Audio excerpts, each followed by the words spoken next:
আসসালামু আলাইকুম। আজকে যে ফাল্গুন মাসে 21, 22, 23 ঐতিহাসিক যে 852 দিয়ে যে মুজাদ্দেদ জামান কুতুবেলা দাদা হুজুর পীর কেবলা রহমতুল্লাহ যে জলসাটা প্রতিষ্ঠান করেছিল, আজকে তার দ্বিতীয় দিন। আজকে আমরা দেখতে পাচ্ছি যে ফুরফুরা শরীফে প্রতি বছরই লক্ষ লক্ষ মানুষের ভিড় হয়। রোজার মাসেও কিন্তু তারা দূর দূর থেকে মানুষ এসেছে, হাজার হাজার কয়েক লক্ষ লক্ষ মানুষের ঢল নেমেছে।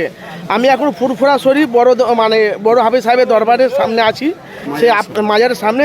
সেটাকে আপনি কোন নজরে দেখছেন? প্রচণ্ড মানুষের ভিড়। এখন মোটামুটি রাত 2টো বাজে চললো, তবু মানুষের মানে অগন্তি ঢল মানুষের।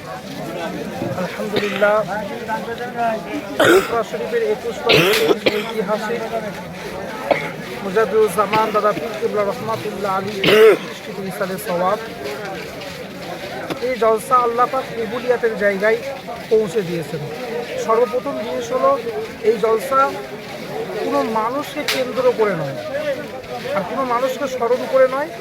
এটা একটা দুয়ার ইসালে সওয়াব। এখানে কোরআন, হাদিস, ইজমা, কিয়াসের বিভিন্ন সারাশরিয়াতের আলোচনা হয়। তার সাথে সাথে মানুষ এখানে মাজার জিয়ারত করে থাকেন, দোয়া নিয়ে থাকেন, সেই দরবার।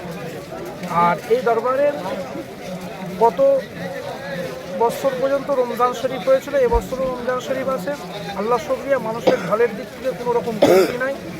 এবং আশা রাখি, গতকালকেও যেরকম মানুষ হয়েছে আজকেও সেই রূপ মানুষ। আজকে তার ব্যতিক্রম, আজকে প্রচুর মানুষের সমাগম হয়েছে। আগামীকালও ইনশাল্লাহ তার কোনো রকম কমতি হবে না বলে আমি মনে করি।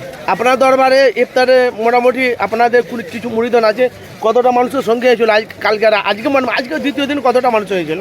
আলহামদুলিল্লাহ, আজকে আমার দরবারে ইফতার কিছু কম বেশি 1 থেকে 1.5 মানুষ। মাশাআল্লাহ মাশাআল্লাহ। এবং রাত্রিবেলাতেও প্রায় 1000-এর উপরে লোক খাওয়া দাওয়া করেছে। আমার প্রথমত এস্টিমেট ছিল যে আমি রাতের খাবারের সাথে সাথে সেহরির ব্যবস্থা করেছিলাম, মাশাআল্লাহ, একসাথে রান্নাটা করেছিলাম।